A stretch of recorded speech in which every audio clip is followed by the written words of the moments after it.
셜록 홈즈 시리즈 보헤미아의 스캔들 아스 코난 도일 1887년 이 작품은 모두 3개의 글로 구성되어 있습니다. 1.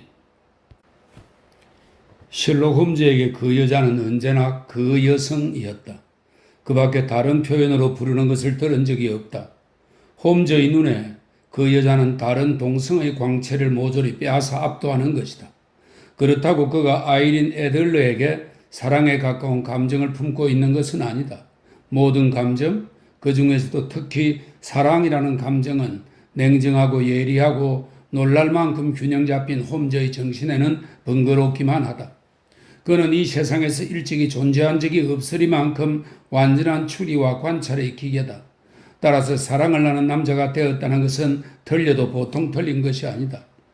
그는 인간의 달콤한 애정 따위에 대해서는 비웃음과 비아냥거림을 섞어서 말했다. 그런 그의 행동을 보고 있으면 참으로 볼만하다. 즉, 인간의 동기나 행위를 적나라하게 보여준다. 그러나 훈련된 추리가에게는 복잡 미묘하게 조화된 정신상태 속에 그와 같은 감정이 침입하는 것을 허용하는 것은 혼란의 씨앗을 심는 것이며, 그렇게 된다면 그는 정신의 모든 기능을 신용하지 못하게 될 것이다. 그러한 성질의 남자에게 만일 강렬한 정서가 발생했다면 그것은 민감한 기계에 들어간 모래알과 같고, 또한 그가 갖고 있는 고성능 확대 렌즈에 생긴 균열보다도 더 큰 착오와 분란을 일으킬 것이다. 그러나 홈즈에게도 여자는 있었다. 그 여자는 정체를 알 수 없는 수상한 여자로 사람들의 기억에 남아있는, 지금은 떠나고 없는 아이린 애들러이다. 나는 요즘 홈즈와 거의 만나지 않았다. 나의 결혼이 우리 둘 사이를 빨리 떼어놓은 것이다. 나는 더없이 행복하다. 처음으로 한 가정의 가장이 된 사람이면 누구나 그렇듯이 가정을 중심으로 주위 일에 흥미를 느끼게 된다. 나도 그것에 모든 관심을 빼앗기고 있었다. 한편 홈즈는 완전히 탈속한 마음이 되어 사람들과 교제를 끓이고 여전히 베이크가에 살고 있었는데, 산더미 같은 고스 속에 파묻혀서 많은 날들을 코카인과 공명심에 탐닉해 있었다. 즉, 마약에 취해 꿈속을 헤매는 사람이 되기도 하고, 때로는 그만이 지닌 날카로운 천성에 의해 정력적으로 일을 하기도 했다. 그는 계속 범죄 연구에 몰두했는데, 헤아릴 수 없는 재능과 놀라운 관찰력을 구사하여 경찰이 손든 사건의 실마리를 찾아내고 그 수수께끼를 해결했다. 나도 가끔 그의 활약을 어렴풋하게나마 들었다. 예를 들면 트레포프 살인 사건으로 오데사에 초청을 받아 갔다느니 트린코마리, 쉴론 섬의 군항입니다. 트린코마리의 에트킨슨 형제의 기괴한 참극을 해결했다느니, 네덜란드 왕실이 의뢰한 사건을 멋지게 해결했다느니 하는 이야기들이다. 그러나 이런 활약은 신문만 읽으면 다 알 수 있는 것으로 나는 과거의 친구이고 함께 일을 해온 그에 대해 그 이상의 것은 거의 모르고 있었다. 1888년 3월 20일 밤, 나는 왕진을 하고 돌아오는 길에 우연히 베이크가를 지나게 되었다. 나의 연애 시절이며 또한 주홍색 연구 사건의 비참했던 일을 생각나게 하는 잊으려야 잊을 수 없는 출입구 앞에 도착했을 때, 나는 홈즈와 다시 만나 그가 요즘 그 천재적 능력을 어떻게 활용하고 있는지 알고 싶었다. 그의 방에는 환하게 불이 켜어 있었다. 올려다보는 잠깐 동안에도 그의 후리후리한 그림자가 2번이나 창문 커튼에 어령거렸다. 그는 고개를 떨구고 뒷짐을 진 채 방 안을 서성거리고 있었다. 그의 기분이나 버릇 따위를 모두 알고 있었기 때문에 이 자세와 움직임만 보아도 충분했다. 그는 또다시 일을 하고 있는 것이다. 마약으로 몽롱해진 꿈나라에서 벗어나 새로운 사건을 해결하느라고 열중해 있는 것이다. 나는 배를 울렸다. 그리고 잠시 후 전에는 나와 공동 소유였던 그 방에 안내되었다. 그는 감정을 과장하여 표현하는 남자가 아니다. 언제나 그렇다. 그러나 나의 방문을 기뻐하는 것만은 알 수 있었다. 인사 말도 하지 않고 부드러운 눈빛으로 쳐다보더니 안락의자에 앉으라고 손짓을 했다. 이어서 시가 상자를 던져주었고, 또 술상자와 탄산수를 만드는 장치가 방구석에 있다는 것을 손가락으로 가리켰다. 그리고는 불 앞에 서더니 그 이상하도록 꿰뚫어 보는 듯한 표정으로 나를 살펴보았다. 결혼 생활이 꽤 만족스러운 모양이군, 왓슨. 전에 만났을 때보다 7파운드 반은 살이 찐 것 같아. 7파운드야. 내가 대답했다. 그래? 보기엔 더 찐 것 같은데 7파운드라고 하지만 분명 더 될 거야. 다시 개업을 했지? 그런 소문은 듣지 못했지만. 어떻게 알았나? 추리로 알지. 그뿐인 줄 아나? 얼마 전에 비를 많이 맞았고 자네 집에는 몹시 솜씨 없고 조심성 없는 가정부가 있다는 것도 알고 있다네. 이것 봐. 자네한테 못 당하겠어? 만약 자네가 몇 세기 전에 태어나 있었다면 틀림없이 마법사로서 화형을 당했을 거야. 사실 목요일에 시골길을 가다가 비를 흠뻑 맞고 돌아왔네. 그러나 옷도 갈아입고 했는데 어떻게 그런 추리를 했지? 그리고 가정부 메리 제인에게는 두 손 들었네. 아내도 고개를 저으면서 곧 내보내야겠다고 하더군. 그런데 어떻게 그런 것까지 알았나? 그는 쿡쿡 웃으며 길고 부드러운 손을 비볐다. 아주 간단해.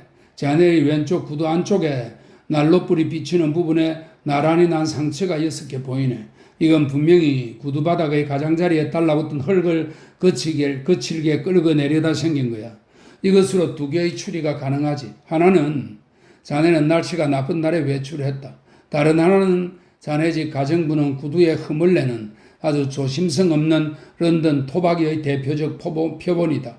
그 다음은 자네가 개업을 했다는 점인데 신사가 이오도 포름 냄새를 풍기고 왼손 집게 손가락에 초사는 때문에 생긴 검은 얼룩이 묻어있네. 바로 여기에 청진기가 들어있습니다 하고 가르쳐 주듯 검은 실크의 한쪽이 불룩 부풀어가지고 방에 들어왔는데도 의사임을 간파하지 못한다면 내 머리가 엉망으로 나빠졌다는 증거지. 나는 홈즈가 추리의 경로를 대수롭지 않게 설명하는 것을 듣고 웃음을 터뜨렸다. 자네의 설명을 들으면 언제나 어처구니 없도록 간단해서 나도 문제없이 할 것 같은 생각이 들어. 그러나 추리의 과정을 듣기 전에는 자네가 이끌어내는 결론이 아리송해서 언제나 어리둥절하고 말지. 이래봬도 내 눈은 자네 정도로 좋다고 자부하고 있지만 그건 그렇겠지. 그는 담배에 불을 붙이고 안락의자에 몸을 내어 던지듯 앉으면서 말했다. 자네는 보기만 할 뿐 관찰을 하지 않아. 보는 것과 관찰하는 것은 완전히 달라. 예를 들면 자네도 현관에서 이 방으로 올라오는 계단을 여러 번 보았겠지? 가끔 보았지. 몇 번이나 보았나? 수백 번은 보았을 거야. 그렇다면 계단이 모두 몇 개인가? 몇 계단? 모르겠는데. 그것 봐. 관찰하지 않았기 때문이야. 그러나 보고는 있어. 내가 말하고 싶은 것은 그 점이야. 잘 듣게나. 나는 계단이 모두 17개라고 알고 있어. 그것은 보는 것과 동시에 관찰하기 때문이야. 말이 나왔으니 하는 말인데 자네는 지금까지 내가 처리한 간단한 사건에 흥미를 갖고 별것 아닌 나의 경험 한두 가지를 기록해 준 적이 있으니까 이것에도 틀림없이 흥미가 있을 거야. 그는 테이블 위에 펼쳐있던 핑크색 편지지 한 장을 내게 주었다. 조금 전에 배달된 거야. 소리 내어 읽어보게. 편지에는 날짜도 없었고 보낸 사람의 이름도 주소도 없었다. 오늘 저녁 7시 45분 중요한 문제로 의논을 드리고 싶은 사람이 찾아갑니다. 당신이 최근에 유럽의 한 왕실을 위해 하신 일은 당신이야말로 말로는 표현하기 어려운 중대 사건까지 마음 놓고 맡길 수 있는 분임을 증명했습니다. 당신에 대해서는 여러 방면으로 들어왔습니다. 제발 그 시간에 댁에 계셔 주시고 또한 제가 마스크를 하고 있어도 용서하십시오. 정말 이상하군. 자네는 어떻게 생각하나? 내가 물었다. 아직은 단서가 없어. 단서가 없는 것을 추측하는 것은 큰 잘못이야. 사실에 맞는 이론을 찾는 대신 이론에 맞도록 무의식 중에 사실을 왜곡하게 되지. 하지만 이 편지만 생각해 보세. 자네는 이 편지에서 어떤 것을 추측하나? 나는 필적과 종이의 질을 주의 깊게 살펴보았다. 이 편지를 쓴 사람은 부자 같은데 이런 고급 종이는 한 묶음에 반 크라운 이상 할 거야. 아주 질기고 튼튼한 종이지. 나는 되도록 홈즈의 추리법을 흉내내어 말했다. 아주라는 표현은 그럴듯하군. 이건 영국 종이가 아니야. 불빛에 비추어 보게. 시키는 대로 해보니까 대문자 E에 소문자 G, 다음은 대문자 P, 그리고 대문자 G에 또 소문자 T가 종이 속에 들어있었다. 어떻게 생각하나? 홈즈가 물었다. 틀림없이 종이 회사 이름일 거야. 아니, 그 머리 글자일까? 그렇지 않아. GT는 독일의 게젤샤프트의 약자로 회사라는 뜻이야. 이건 정해진 약자 형식으로 영어의 CEO에 해당되네. P는 물론 종이야. 그러면 그 밖에는 EG인데 잠깐 대륙 지명 사전을 찾아보세요. 그는 책장에서 두꺼운 갈색 책을 꺼냈다. 이글로 니츠. 아, 여기 있군. 이글이야. 여기는 독일어를 사용하는 보헤미아 지방의 도시 칼스페드에서 가까운 발렌시타인이 죽은 곳으로 또 유리공장과 제지공장이 많은 곳으로 알려짐. 하하, 어때? 뭔가 느껴지는 게 있나? 홈즈는 눈을 빛내며 어떠냐 하는 듯이 담배 연기를 뿜어냈다. 그런 보헤미아에서 만든 종이로군? 내가 말했다. 맞아. 그리고 이 편지를 쓴 남자는 독일인이야. 문장이 이상하다는 것을 알겠지? 당신에 대해서는 여러 방면으로 들어왔습니다. 프랑스 사람이나 러시아 사람은 결코 이렇게 쓰지 않아. 동사를 이렇게 끝에 갖고 오는 것은 독일 사람이야. 이제 남은 일은 이 보헤미아 종이를 사용하고 얼굴을 보여주고 싶지 않은 독일 사람이 무엇을 원하느냐 하는 문제일 뿐이네. 그러나 본인이 직접 올 것 같으니 우리들의 의문도 곧 해결되겠지. 이때 분명히 말 발국 소리와 마차 바퀴가 보도 가장자리 돌에다 삐걱거리는 소리가 났다. 이어 벨 소리가 요란하게 울렸다. 홈즈는 휘파람을 불었다. 쌍두마차 소리야. 틀림없지. 그는 창문으로 바깥을 내다보면서 말을 이었다. 두 마리가 끄는 훌륭한 소형 사류마차인데 말도 훌륭하군. 한 마리가 150기인이는 하겠어. 왓슨, 이번 사건은 재미가 없어도 금액은 크겠는걸? 나는 가는 게 좋겠지? 천만에 거기 있게. 이 보스웰은 사무엘 존슨 의사의 전기를 쓴 작가입니다. 보스웰이 옆에 없으면 허전하니까. 그리고 이 사건은 재미있을 것 같아. 놓치면 후회하네. 하지만 의뢰인이 신경 쓰지 말게. 자네의 도움이 필요할지도 몰라. 그렇게 되면 그에게도 필요한 셈이지. 자, 왔어. 자네는 그 의자에 앉아서 주의 깊게 살펴보게. 느릿하고 무거운 발소리가 계단을 올라와 복도를 걸어오다가 곧 문 앞에서 멎었다. 이어 문을 녹화하는 소리가 났다. 네, 홈즈가 대답했다.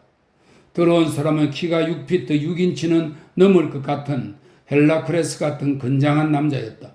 복장은 영국에서라면 악취미라는 평을 들을 만큼 화려하고 사치스러웠다. 더블 상의의 소매와 젖힌 기세는 아스트라한 가죽을 폭넓게 붙였고 어깨를 덮은 소매 없는 짙은 감색 망토에는 불타는 듯한 진홍빛 비단 안감을 사용했으며 불길처럼 빛나는 커다란 녹주석 브로치로 깃을 고정시켰다. 게다가 무릎 아래까지 오는 장화 상단에는 푹신푹신한 갈색 모피가 보여 옷차림 전체에서 느껴지는 야단스러운 사치를 더 완벽하게 마무리하고 있었다. 한 손에는 챙이 넓은 모자를 들었고 얼굴은 위에서 강대뼈까지 가리는 검은 마스크를 쓰고 있었는데 방금 들어올 때 매 만졌는지 아직도 마스크에 손을 대고 있었다. 드러난 반쪽 얼굴로 보아 성격이 강한 사람인 듯 입술은 두껍게 쳐져 있고 턱은 길게 뻗어 있어 고집스러울 정도로 의지가 강한 사람으로 보였다. 편지는 받으셨습니까? 그는 굵고 걸걸한 음성에 심하게 독일 억양을 쓰고 있었다. 방문을 미리 알렸습니다만 누구에게 이야기해야 좋을지 모르겠다는 듯이 우리를 번갈아 보았다. 앉으십시오. 홈즈가 말했다. 이쪽은 함께 일하는 왓슨 의사인데 사건 해결에 도움을 주고 있습니다. 그런데 실례입니다만 당신은 누구십니까? 폰 크람 백작이라고 불러주시오. 보헤미아의 귀족입니다. 방금 말씀하신 친구분은 중대한 일을 의논하는 상대로서 충분한 신의와 사례를 갖고 계시겠죠? 그렇지 않으면 당신에게만 이야기하고 싶습니다. 나는 일어나서 나가려고 했으나 홈즈에게 손목을 잡혀 다시 자리에 앉았다. 이 친구와 합석하지 않으면 듣기를 거절하겠습니다. 나에게 얘기할 수 있는 것은 무엇이든 이 친구에게도 할 수 있습니다. 백작은 넓은 어깨를 으쓱하고는 말문을 열었다. 그럼 먼저 2년 동안은 절대로 발설하지 않겠다고 약속해 주셨으면 합니다. 2년이 지나면 아무 문제도 없지만 지금은 과장하지 않고 말해도 유럽의 역사를 움직일 정도로 큰 문제입니다. 약속합니다. 홈즈가 말했다. 나도 약속합니다. 마스크를 쓴 것을 이해해 주시오. 이상한 손님은 말을 이었다. 이것은 나에게 이 용건을 의뢰한 고귀하신 분의 희망에 의한 것으로 사실은 조금 전에 밝힌 나의 이름도 본명이 아닙니다. 알고 있습니다. 홈즈가 차갑게 대답했다. 사태가 아주 미묘하므로 모든 예방수단을 강구해서라도 스캔들이 되어 유럽의 어떤 왕실의 명예에 상처를 주는 것을 막고 싶습니다. 자세히 말하면 보헤미아의 이대에 걸친 왕실 올머슈타인가와 관련된 문제입니다. 그것도 알고 있습니다. 홈즈는 중얼거리듯 대답하고는 의자에 몸을 파묻고 눈을 감았다. 유럽에서 가장 명석한 이론가이고 정력적인 사리 탐정이라는 말을 듣고 왔는데 그 인물이 이렇게 축 늘어진 모습을 보이자 친구는 어처구니가 없는 모양이었다. 홈즈는 천천히 눈을 뜨고 체격이 큰 의뢰인을 답답한 듯이 보았다. 황송한 부탁이지만 폐하께서 자신의 사건을 직접 말해 주신다면 저도 격이 없이 도와드릴 수 있을 것입니다. 손님은 의자에서 벌떡 일어서더니 억누를 수 없는 마음의 동요 때문에 방 안을 이리저리 걸어다녔다. 그러고는 어쩔 수 없다는 듯이 얼굴의 마스크를 벗어 바닥에 던졌다. 맞소, 손님은 소리쳤다. 나는 왕이요. 그런데 왜 숨기려고 했을까? 정말 그렇습니다. 홈즈는 조용히 말했다. 폐하께서 말씀을 꺼내기 전부터 나는 제가 말씀드리고 있는 상대가 보헤미아의 왕인 카젤 파르슈타인의 대공 빌헬름 고츠라이 시기몬드 폰 올머슈타인 폐하라고 알고 있었습니다. 그러나 나의 이런 행동을 그대들이 이해해 줄지 걱정이요. 제발 허락해 주었으면 좋겠소. 나는 이런 문제를 처리하는 데는 익숙하지 않소. 그러나 사건이 미묘하므로 대리인에게 사정을 털어놓고 처리를 명하면 앞으로 대리인에게 약점을 잡힐 염려가 있어. 그래서 당신에게 직접 상의하려고 브라하에서 몰래 이곳에 온 것이요. 이상한 방문객은 원래의 자리로 돌아가 희고 넓은 이마에 손을 얹으면서 말했다. 그럼 말씀하십시오. 홈즈는 말하고 또 눈을 감았다. 간단하게 설명하면 다음과 같소. 5년 전에 바르샤바에 오래 머물렀던 일이 있는데 그때 아이린 애들러라는 여자와 알게 되었소. 이 여자의 소문은 당신도 들어서 알 것이오. 왓슨, 미안하지만 색인을 찾아주게. 홈즈는 눈을 감은 채 말했는데 그는 오랜 세월에 걸쳐 인물이나 사물에 대해 요청을 기록한 메모를 만들었기 때문에 언제 어떤 인물도 즉시 그 자리에서 조사할 수 있었다. 지금도 색인을 찾아보니까 유태교의 랍비와 시메의에 대해 학술 논문을 쓴 해군 중령의 양력 사이에 그 여자의 양력을 쉽게 발견할 수 있었다. 보여주게, 홈즈가 말했다. 1858년 아메리카 뉴저지주 출생, 콘트랄로 가수, 스칼라 극장 출연, 바르샤바 임페리얼 오페라의 프리마돈나, 은퇴 후 런던의 주재. 알겠군. 그럼 폐하는 이 젊은 여성과 알게 되셨고 나중에 화근이 될 것 같은 편지를 보냈는데 그것을 찾고 싶은 것이 아닙니까? 그렇소. 그런데 어떻게 그걸 비밀 결혼을 하셨습니까? 아니요. 그럼 법적으로 유효한 서류나 증명서 같은 것이 있습니까? 아니요. 그렇다면 폐하의 마음을 이해할 수 없군요. 이 젊은 여성이 협박이나 다른 어떤 목적으로 폐하의 편지를 제시해도 폐하의 글씨라는 것을 증명할 수는 없다고 생각합니다. 필적이 증거가 되어 필적은 흉내낼 수 있습니다. 내 전용 편지지를 사용했어. 전용 편지지는 도둑 맞을 수도 있습니다.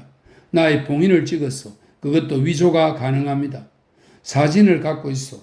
돈을 주고 사면 됩니다. 아니, 함께 찍은 사진이요. 아, 그건 안 됩니다. 폐하는 정말 경솔한 행동을 하셨습니다. 내 정신이 아니었어. 미친 짓이었어. 정말 돌이킬 수 없는 짓을 저질렀군요. 나는 당시 왕세자였고 어려서 철이 없었어. 이제 내 나이도 30이군. 사진은 반드시 찾아야 합니다. 손을 써보았으나 실패했어. 돈을 내고 사는 겁니다. 아니요, 상대는 팔려고 하지 않소. 그럼 훔치는 것은? 이미 5번이나 시도해 보았소. 도둑을 고용하여 온 집안을 사사치 뒤진 것이 2번, 그리고 한 번은 여행 중에 그 여자의 소지품을 탈취해 보았고, 또 길에 잠복시킨 것도 2번 있어. 그러나 모두 실패했어. 흔적도 없었습니까? 전혀 없었어. 약간 흥미있는 문제입니다.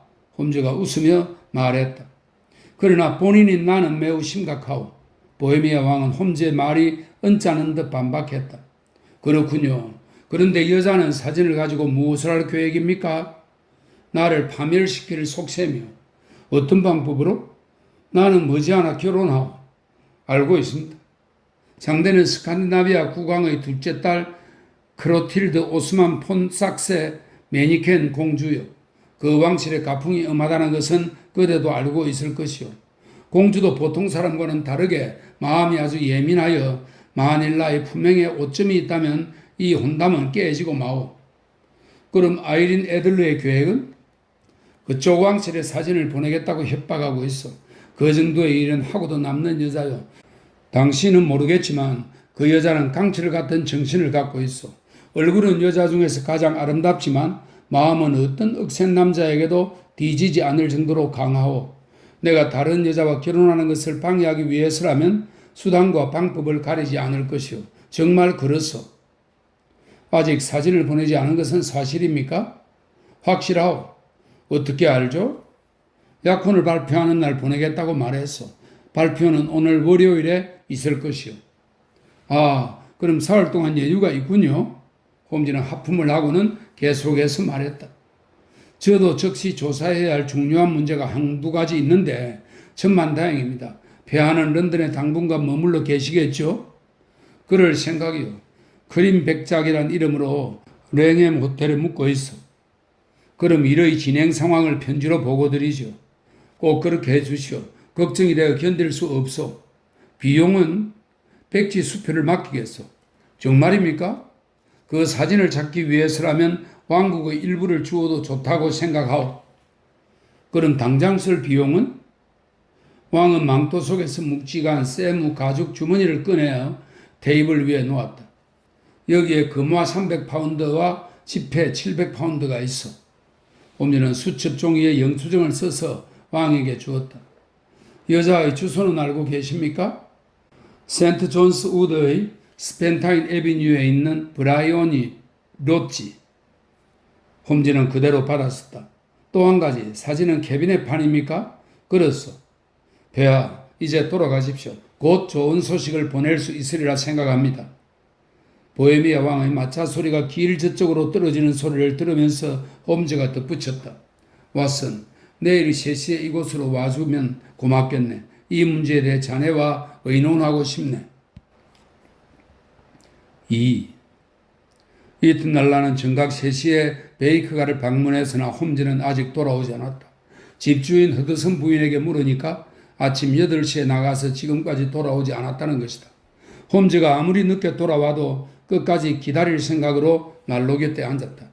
나는 이 사건에 관한 그의 조사에 이미 깊은 관심을 갖고 있었다.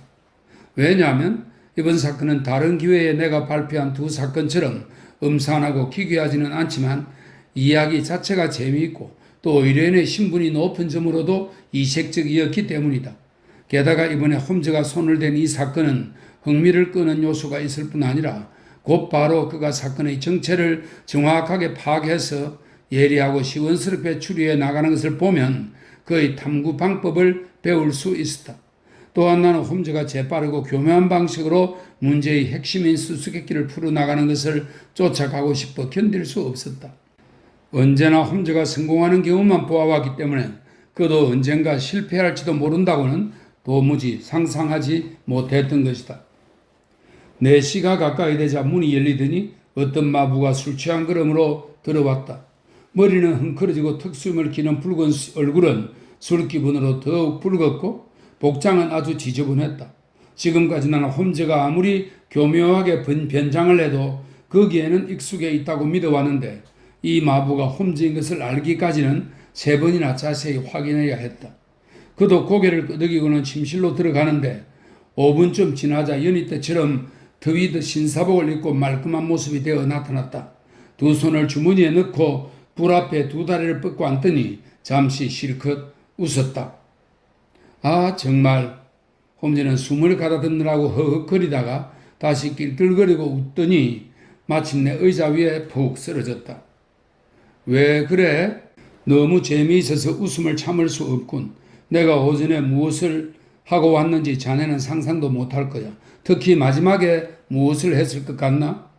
몰라. 그러나 틀림없이 아이린 애들의 습관과 집을 관찰하고 왔겠지. 맞아. 그러나 그 뒤가 걸작이야. 어쨌든 들어봐. 나는 오늘 아침 8시 조금 지나서 일자리 없는 마부로 변장을 하고 집을 나갔지. 마부들의 우정과 동료의식은 정말 놀라울 정도여서 그들 사이에 들어가면 알고 싶은 것은 모두 다 들을 수 있지. 브라이온이 롯지는 금세 찾았어. 아담하고 멋진 저택인데 뒤에 정문이 있고 도로를 향해 건물이 나와 있었네. 처음에는 처버 자물쇠가 잠겨 있더군. 현관 오른쪽은 장식이 붙어있는 크고 훌륭한 거실인데 바닥까지 닿는 커다란 창문이 있었지. 그 창문에는 어린이들이라도 열 수 있을 것 같은 영국식 작은 자물쇠가 달려 있을 뿐이었어. 뒤쪽은 이렇다게 별난 곳은 없었는데 다만 마차 차고에서 가까이에 복도의 창문이 있었지. 나는 집 주위를 돌아보고 모든 각도에서 자세히 살펴보았는데 눈에 보인 것은 이 정도였지. 그런데 큰 길을 어슬렁거리며 살펴보니까 뒷마당에 땀을 끼고 예상했던 대로 오솔길에 마차 차고가 서더군. 마부가 말에 손질을 하고 있어서 나는 그것을 도와주고 사례로 이 펜스와 맥주 한 잔 그리고 담배를 2대 얻어 피웠을 뿐 아니라 아이린 애들리에 대한 정보도 많이 수집했지. 하긴 그것을 알아내기 위해 아무런 흥미도 없는 이웃 사람들의 소문을 5-6가지나 들었지만 말이야. 아이린 애들리에 대해 어떻게 알아냈나? 부근에 사는 남자들의 머리는 모두 그 여자 때문에 어떻게 된 것 같았어. 이 세상에 그보다 더 아름다운 여성은 없다고 스펜타인가의 영마차 집 친구들은 이구동성이더군. 가끔 음악회에서 노래를 부를 뿐 조용히 살고 있는데 매일 5시에 마차로 나가 정각 7시에 저녁 식사를 하러 돌아온다는 거야. 공연이 없는 시간에 외출하는 일은 거의 없고 그 집에 드나드는 남자는 한 명인데 자주 찾아오는 모양이다. 이름은 고드프리 노턴이고 변호사협회에 소속돼 있지. 마부를 친구로 만들면 얼마나 편리한가 이제 알았네. 마부들은 스펜타인가에서 여러 번 그를 마차에 태우고 갔으므로 그에 대해서는 자세히 알고 있었네. 나는 그들의 말을 모두 들은 다음 다시 브라이온이 롯지로 돌아가 부근을 서성이면서 작전 계획을 했지. 변호사 고드프리 노턴이 이번 사건에 깊이 관여해 있을 것이 틀림없어. 뭔지는 모르지만 어쨌든 그런 예감이 자주 들어. 애들러와 어떤 관계일까? 자주 찾아오는 것은 무슨 이유인가? 그 여자는 그에게 변호를 의뢰하고 있는가? 단순한 친구인가? 아니면 애인인가?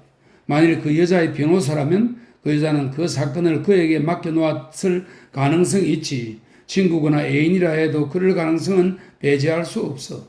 이 문제에 대한 대답에 따라서 이대로 브라이온이 로카에서 조사를 계속하느냐 아니면 변호사협회의 그 남자 사무실로 주의를 돌려야 하느냐가 결정되는 거네.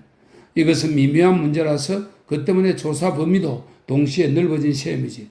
설명이 길어서 따분했는지 모르지만 어쨌든 상황을 잘 이해하기 위해서는 자네도 내가 만난 어려운 문제들을 알아둘 필요가 있네.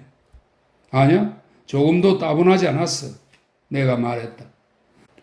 그 점을 미처 결정하지 못하고 있는데 이륜마차 한 대가 브라이온이 로치 앞에 멎고 그 안에서 신사가 내렸네.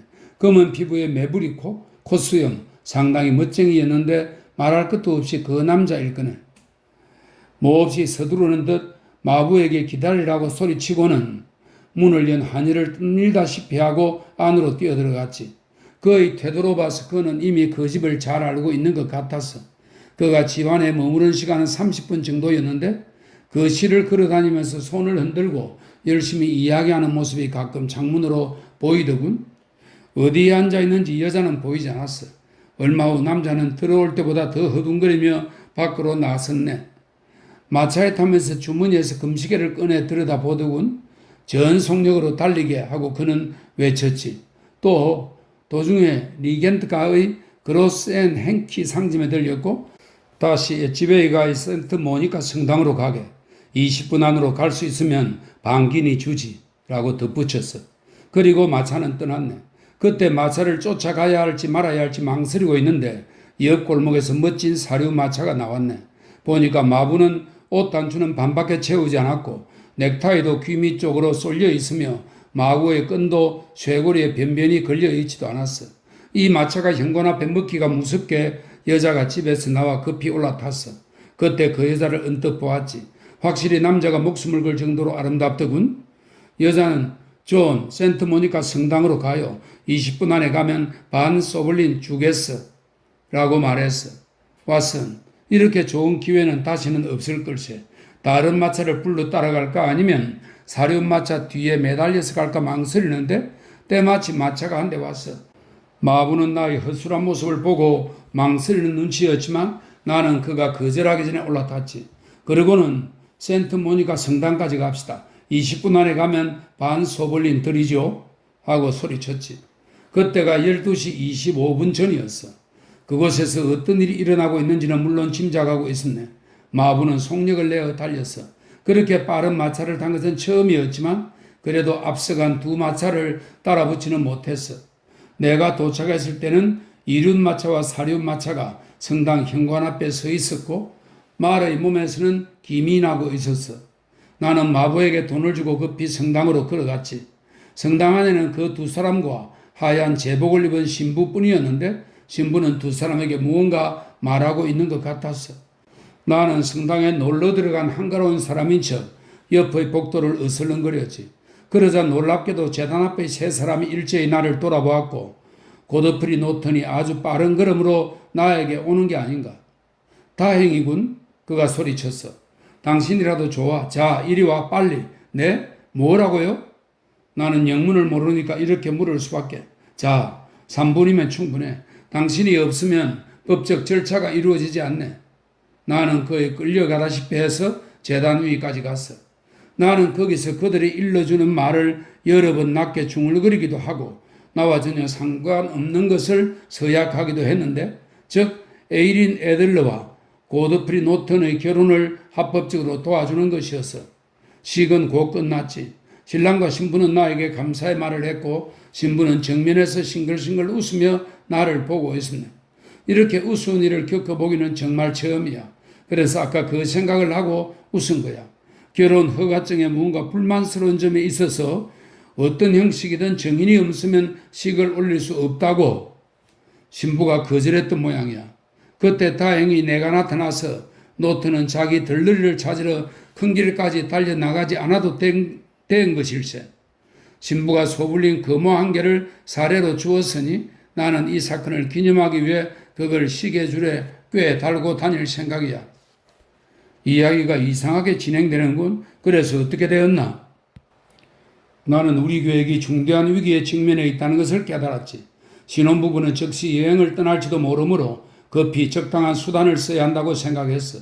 그러나 두 사람은 성당 앞에서 헤어졌는데 남자는 변호사 협회로 여자는 브라이오니 로치로 들어갔지. 그 여자와 헤어질 때 5시에 마차로 공원을 드라이브 하겠어요? 라고 말했어. 그것뿐이었네. 두 사람이 다른 방향으로 떠났기에 나는 준비를 하러 돌아온 거야. 무엇을 준비하지? 콜드비프와 맥주 한 잔이지. 그는 배를 울렸다. 바빠서 먹는 것도 잊었지만 오늘 밤은 더 바쁠 것 같아. 왓슨, 자네의 도움이 필요한데?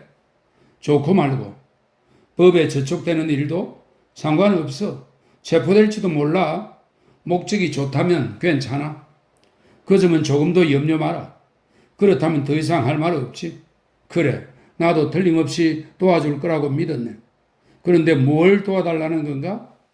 허드슨 부인이 식사를 준비하면 이야기하지. 그는 부인이 준비한 간단한 식사를 들면서 말을 이었다. 자, 시간이 없으니까 먹으면서 이야기하지. 벌써 5시야. 2시간 후엔 현장에 출동해야 해. 아이린 애들러, 아니 노턴 부인은 7시에 드라이브에서 돌아와 우리는 그 여자와 만날 수 있도록 브라이오니 로지에 도착해 있어야 돼. 그리고 다른 일은 내게 맡겨. 어떤 결과가 되는지는 이미 계획이 서 있네. 한 가지 말해둘 게 있는데 어떤 일이 있어도 자네는 나서지 말아야 해. 알겠나? 방관자가 되라는 말인가? 그래. 자네는 아무 일도 하면 안 돼. 조금 불쾌한 사건도 일어나겠지. 그러나 그것에 구애되어서는 안 되네. 나는 집 안으로 숨어 들어갈 거야. 그런 뒤 4, 5분 후에 거실 창문이 열릴 거야. 자네는 그 사이에 창문 바로 옆에서 대기하고 있게. 알았어. 나를 계속 보고 있어야 해. 좋아. 그리고 내가 이렇게 손을 들면 내가 좀 물건을 방 안에 던지고 불이야 하고 소리쳐. 알았지? 알았어. 이건 무서운 물건이 아니야. 그는 주머니에서 시가처럼 생긴 긴 통을 꺼냈다. 배관공이 사용하는 발연통인데 자연 발화가 되도록 양끝에 뇌관이 장치되어 있지. 자네의 임무는 이것을 던지는 것뿐이야. 불이야 하고 한마디 외치면 그 다음은 구경꾼들이 알아서 떠들 거야.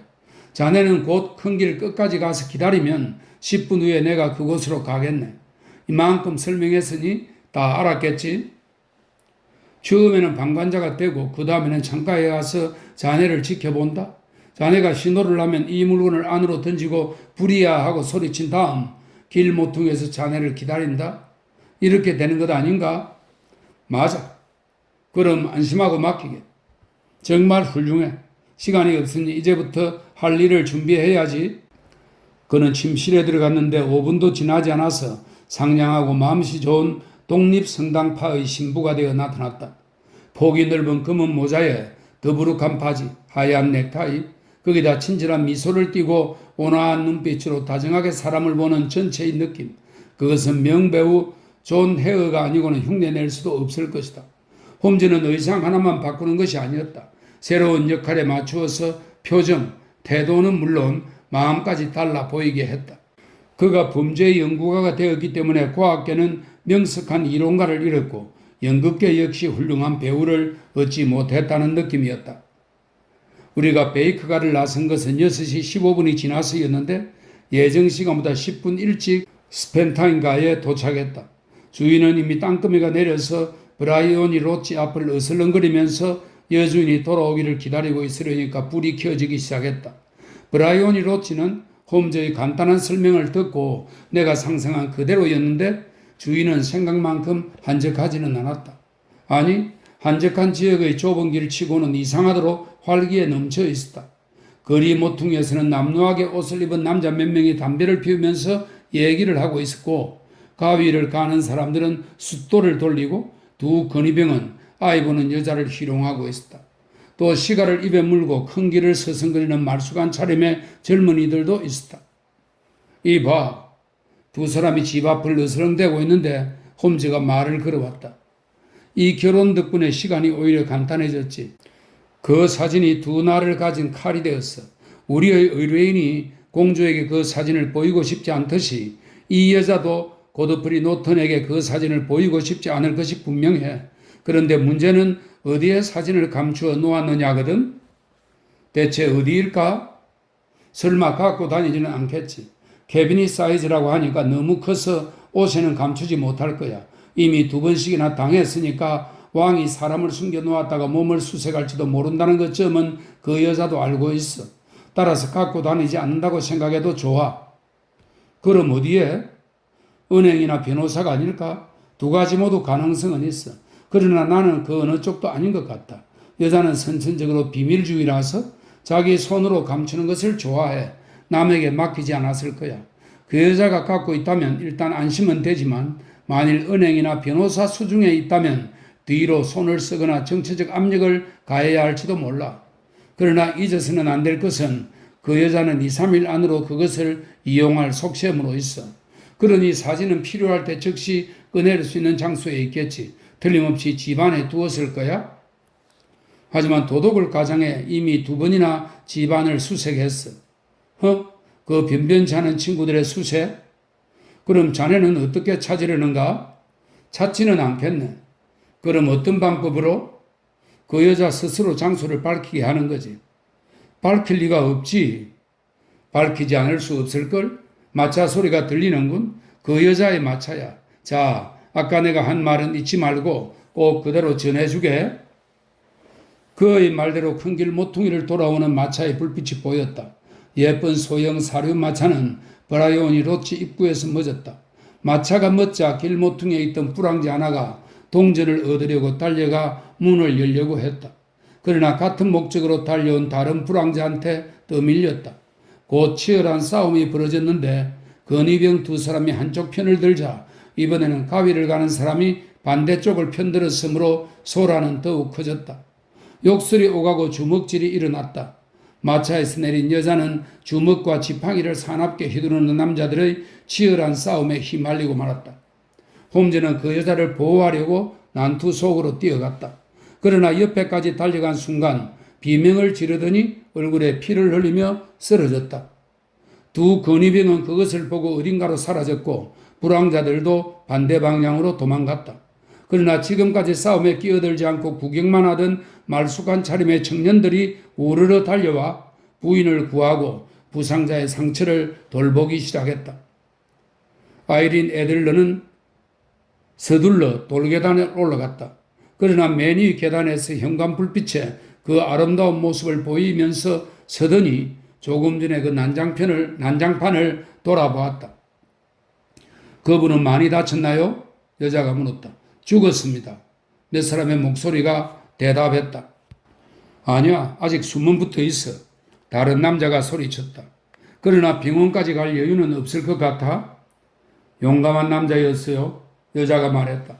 이 사람이 아니었으면 부인은 지갑과 시계를 빼앗겼을 겁니다.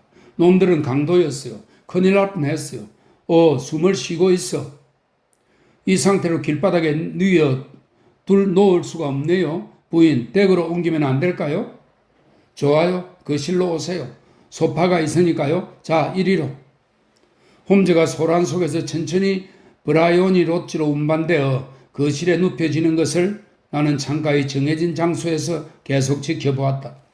방 안에는 램프가 켜져 있었고 커튼이 내려져 있지 않아서 홈즈가 소파에 누워있는 모습을 볼 수 있었다. 그때 홈즈는 자기의 연기에 대해 양심의 가책을 느꼈는지 어떤지 모르지만 나는 우리의 음모에 속아 넘어간 아름다운 여성을 보고 그리고 그 여자가 부상자를 친절하게 보살피는 것을 보자 왠지 지금까지 한 번도 느껴보지 못한 강렬한 죄책감에 사로잡혔다. 하지만 지금 내 역할을 포기한다면 홈즈에게 비열하기 짝이 없는 배신을 하는 것이 된다. 나는 마음을 독하게 먹고 긴 외투 속에서 발연통을 꺼냈다. 이것은 여자를 해치는 것은 아니다. 여자가 다른 사람을 해치는 것을 미연에 방지하려는 수단일 뿐이다. 하고 나는 나 자신에게 말했다. 홈즈가 소파 위에 일어나 숨이 답답한 듯한 몸짓을 하는 것이 보였다. 그러자 하녀가 달려와서 창문을 활짝 열었다. 그와 동시에 홈즈가 손을 올렸다. 그 신호로 나는 발연통을 방 안에 던지고 불이야 하고 소리쳤다. 나 입에서 그 외침이 나오자마자 신사도 마부도 하인도 하녀도 옷차림이 좋고 나쁘고 관계없이 그 부근에 있던 사람들이 모두 합창하듯 불이야 하고 소리를 질렀다. 연기가 방 안에 자욱하게 퍼지고 소용돌이 치면서 창문으로 흘러나왔다. 연기 속에서 뛰어다니는 사람들의 모습이 보였으나 조금 있으니까 불이 아니다. 누가 거짓말을 한 거다. 하면서 사람들을 진정시키고 있는 홈즈의 소리가 들렸다. 나는 떠드는 사람들 틈에서 빠져나와 거리 모퉁이로 몸을 감추었다. 10분 후에 홈즈가 내 손을 잡아 끌어 소동이 일어난 현장에서 멀리 떠날 수 있어서 겨우 마음을 놓았다. 홈즈는 몇 분 동안 아무 말 없이 빠르게 걷다가 엣지웨어가로 나서는 조용한 골목으로 들었었다. 아주 잘했어, 왓슨. 나무랄 데 없었어. 모든 것이 뜻대로 되었어. 사진을 찾았나? 감춘 장소를 알았지. 어떻게? 내가 말한 대로 그 여자가 가르쳐 주었지. 나는 모르겠는데. 자네에게 숨길 생각은 없네. 홈즈는 웃으면서 설명했다. 이 일은 아주 간단해. 길거리에 있던 사람들이 우리의 한패라는 것은 자네도 알았을 거야? 하룻밤 계약으로 고용한 사람들이지. 그런 줄 알았어. 싸움이 벌어졌을 때 나는 손에 물감을 갖고 있었네. 소동 속에 뛰어들어 쓰러진 다음 그 손으로 얼굴을 문지르고 처량한 구경꾼이 된 거지. 낡은 수법이야. 대강 알고 있었어. 그러고는 집안으로 운반되었지. 그 여자도 거절할 수 없었던 거야. 그 방법 말고 또 무슨 방법이 있겠나? 그들은 내가 수상하다고 생각했는지 거실에다 옮겨 놓았어. 사진이 거실이나 침실에 있을 거라고 짐작한 나는 그 사진이 어디에 있는지 확인하고 싶었네. 소파에 눕혀졌을 때 호흡이 답답한 흉내를 내서 창문을 열게 한 뒤 자네에게 기회를 준 것이지. 그것이 어떻게 도움이 되었나? 크게 도움이 되었지. 여자는 집에 불이 난 것을 알면 제일 먼저 가장 소중한 것이 있는 곳으로 뛰어가게 마련이라. 이것은 여자의 어찌할 수 없는 본능이라 나는 그 점을 적당히 이용해 오고 있지. 달링턴 바꾸치기 사건에서도 사용하였고 엔저워스 성사건에서도 써먹었네. 부인이라면 아기를 보호하려 하고 미혼 여성은 보석 상자로 뛰어가네. 그런데 오늘의 그 여성인데 그 여자에게 가장 소중한 물건은 아마 우리가 찾고 있는 사진일 거네. 그래서 그 여자는 먼저 그것을 감추어둔 곳으로 달려갈 것이라 생각했지. 자네가 불이야하고 소리친 것은 박진감이 있었어. 연기가 솟아오르고 사람들이 떠들어대면 아무리 침착한 여자라도 당황하게 되지. 그 여자도 아름답게 반응했지. 그 사진은 오른쪽 베일 끈 바로 위 벽 판자 뒤의 오목한 곳에 감추어 두었더군. 그 여자가 반사적으로 그곳에 가서 사진을 반쯤 꺼내는 것을 나는 확인했어. 그런 뒤 내가 불이 아니다. 누가 거짓말을 한 거다 하고 소리치니까 그 여자는 사진을 제자리에 넣고 발연통을 흘낏 보더니 밖으로 뛰어나갔지. 그리고 다시 그 방에 나타나지 않았어. 나는 일어서서 그곳을 빠져나왔네. 사진을 지금 갖고 나갈까 어쩔까 잠시 생각했는데 마부가 방에 들어와서 집요하게 나를 보고 있어서 뒤로 미루는 게 안전하다고 생각했지. 너무 서두르면 일을 그르칠 수도 있으니까. 앞으로 어떻게 할 건가? 조사는 끝나거나 마찬가지야. 내일 폐하와 함께 그 여자를 방문하겠어. 자네도 괜찮으면 같이 가지. 우리는 거실에서 기다리게 되겠지만 그 여자가 왔을 때는 우리도 사진과 함께 사라지고 없을 것이네. 폐하는 직접 사진을 찾으면 매우 만족할 거네. 몇 시에 방문할 생각인가? 오전 8시. 그때 그 여자는 일어나지 않았을 테니까 자유롭게 일을 할 수 있지. 게다가 이번 결혼으로 그 여자의 생활 습관이 바뀔 수 있으므로 서둘 필요가 있어. 폐하께서 전보를 쳐야겠군. 베이크가까지 돌아가 입구 앞에 서서 홈즈가 열쇠를 찾고 있는데 지나가던 사람이 말을 걸었다. 셜록 홈즈씨 안녕하세요. 그때 길에는 행인이 몇 명 있었는데 말을 건 사람은 빠른 걸음으로 벌써 멀리 가고 있는 긴 외투를 입은 날씬한 젊은이 같았다. 저 목소리는 들은 적이 있어. 홈즈는 가로등이 켜진 어스름한 방을 보면서 말했다. 누구지? 그는 고개를 갸우뚱했다. 마지막 글입니다. 3. 나는 그날 밤 베이크가에서 잤다. 그리고 이튿날 아침에 토스트와 커피로 간단히 식사를 하는데 보헤미아 왕이 뛰어들었다. 벌써 찾았소? 왕은 셜록 홈즈의 어깨를 잡고 뚫어질 듯이 얼굴을 보면서 소리쳤다. 아직 찾지 못했습니다. 찾을 수 있겠지요? 그렇습니다. 그럼 떠납시다. 나는 잠시도 가만히 있을 수 없소. 마차를 부르겠습니다. 아니요, 내 사륜 마차를 대기시켜 놓았소. 그거 참 다행입니다. 우리는 아래층으로 내려가 브라이오니 로지로 향했다. 아이린 애들러는 결혼했습니다. 홈즈가 말했다. 결혼? 언제? 어제입니다. 상대는 노턴이라는 영국인 변호사입니다. 아이린은 그를 사랑하지 않을 거요. 저는 그 여자가 사랑하기를 바랍니다. 어째서 그걸 바라오? 만일 그렇다면 앞으로 폐하를 협박하지 않을 것이라 생각하기 때문입니다. 그 여자가 남편을 사랑한다면 폐하에게는 이미 애정이 없을 것입니다. 폐하에 대하여 애정이 없으면 폐하가 어떤 일을 하든 방해하지 않을 것입니다. 그건 맞는 얘기요. 그렇기는 하지만 그 여자가 나와 신분이 비슷하게만 하다면 얼마나 훌륭한 왕비가 되었을까? 왕은 다시 침울하게 입을 다물고 스펜타인 거리에 닿을 때까지 말이 없었다. 브라이오니 로치의 문은 열렸고 돌계단 위에 나이 든 여자가 서 있었다. 그 여자는 우리가 사륜마차에서 내리는 것을 비웃는 듯한 시선으로 지켜보고 있었다. 셜록 홈즈씨? 여자가 물었다. 맞습니다. 홈즈는 뜻밖이라는 듯이 약간 당황해서 여자를 보았다. 역시 당신이 올 거라고 부인이 말씀하셨습니다. 부인은 남편과 함께 오늘 아침 5시 15분 기차로 체링 크로스역에서 대륙으로 출발하셨습니다. 뭐라고? 셜록 홈즈는 놀라움과 분함으로 뒷걸음을 쳤다. 영국을 떠났습니까? 다시는 돌아오지 않을 겁니다. 그러면 편지는? 왕이 짓눌린 음성으로 물었다. 모든 것이 사라졌군? 조사해보세. 홈즈가 여자를 밀고 거실에 뛰어들었으므로 왕과 나도 그 뒤를 따랐다. 가구가 방 안에 어지럽게 흩어져 있었다. 선반도 떨어지고 서랍은 열려있는 채여서 아이린이 출발하기 전에 얼마나 서둘렀는가를 말해주고 있었다.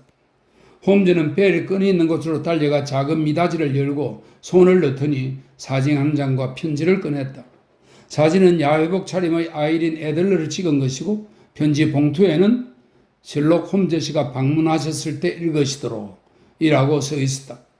홈즈가 곧 봉투를 뜯자마자 우리의 시선은 모두 그 편지로 집중되었다. 날짜는 어젯밤 12시로 되어 있고 내용은 다음과 같았다. 셜록 홈즈 씨 멋진 솜씨였습니다. 나는 완전히 속았어요. 불이야 소리를 들은 뒤에도 전혀 눈치를 채지 못했습니다. 하지만 그 후 내가 너무 어루숙했다는 것을 깨닫고 생각해 보았습니다. 폐하가 누군가에게 의뢰를 한다면 당신에게 할 거라며 몇 개월 전에 당신을 경계하라는 주의를 받은 적이 있습니다. 그러고는 주소까지 알려주었죠. 그랬는데도 당신이 궁금해 여기는 것을 나 스스로 밝히고 말았습니다. 수상하다고 생각한 다음에도 그토록 친절하고 다정한 신부님이 나쁘게 생각하지는 않았습니다. 하지만 아시다시피 나도 한때는 여배우를 지망한 적이 있습니다. 남자로 변장하는 것쯤은 간단합니다. 지금까지도 가끔 그 방법을 이용했으니까요. 그래서 마부초원에게 당신을 감사하라고 하고 위층에 올라가 남자 옷을 입고 아래로 내려오니까 당신은 마침 돌아가는 길이더군요. 그 뒤 나는 당신을 미행하여 당신 집 앞에 갔어야 비로소 내가 그 유명한 셜록 홈즈의 관심의 대상이 되어 있다는 것을 확인했습니다. 실례인 줄 알지만 인사를 하고 남편을 만나러 변호사 협회로 갔습니다. 이렇게 무서운 분이 노리고 있는 한 도망치는 것이 최선이라고 우리는 생각했습니다. 사진에 대해서는 안심하시라고 의뢰인에게 전해주세요. 나는 지금 더 좋은 분을 만나 사랑하고 사랑받고 있으니까요. 폐하는 옛날에 잠깐 향락의 대상으로 삼았던 여자가 방해할까 하는 염려는 더 이상 마시고 원하시는 대로 행동하시면 됩니다. 그 사진을 나는 몸을 지키는 무기로서 지니고 있겠습니다. 앞으로 폐하께서 어떤 행동을 해도 그 사진이 있는 한 나는 안심할 수 있습니다. 그리고 내 사진 한 장을 남겨둡니다. 폐하가 원하신다면 드리십시오. 그럼 안녕히 계십시오. 진심으로 존경하는 셜록 홈즈 씨. 아, 정말 훌륭한 여자다. 정말 훌륭한 여자야. 세 사람이 편지를 다 읽고 나자 보헤미아 왕이 감격하여 소리쳤다. 내가 말한 대로 지혜롭고 의지가 굳은 여자다. 나와 신분 차이만 없었다면 틀림없이 훌륭한 왕비가 되었을 텐데 정말 슬픈 일이요. 저도 이분은 폐하와 어울리지 않는다고 생각합니다. 의뢰하신 일을 만족스럽게 처리하지 못해 유감으로 생각합니다. 홈즈가 차갑게 말했다. 아니, 천만에. 왕이 말했다. 이렇게 된 것이 만족하고 있어. 나는 그 여자가 약속을 지키리라 믿어. 사진은 이미 불태운 것이나 마찬가지요. 그 말씀을 들으니 마음이 놓입니다. 당신에게는 무엇라고 감사의 말을 해야 좋을지 모를 만큼 신세를 졌소. 이 보답을 어떻게 해야 좋을지 말해주시오. 이 반지를, 보헤미아 왕은 뱀처럼 생긴 에메랄드 반지를 빼어 그것을 손바닥에 놓고 내밀었다. 저에게 주는 거라면 폐하께서는 이보다 더 귀중한 물건을 갖고 계신다고 생각합니다. 홈즈가 말했다. 기탄 없이 말하시오. 이 사진입니다. 아이린의 사진을. 왕은 놀란 눈으로 홈즈를 보았다. 좋소. 그대가 원한다면. 고맙습니다. 그럼 폐하의 일은 이것으로 끝났다 생각되므로 진심으로 행운을 빌겠습니다. 홈즈는 머리를 숙이고는 보헤미아 왕이 내미는 손도 깨닫지 못한 채 몸을 돌려 나를 버리고 자기 방으로 돌아갔다. 이상이 보헤미아를 위협한 끄림직한 사건으로 셜록 홈즈의 계략도 한 여성의 지혜 앞에서 빛을 잃은 이야기다. 그는 전에는 여자의 위트를 곧잘 비웃고는 했었는데 최근에는 그런 경멸의 말을 들은 적이 없다. 그리고 아이린에 대해서나 그 여자의 사진에 대한 이야기가 나올 때면 그는 언제나 그 여성이란 경칭을 사용했다.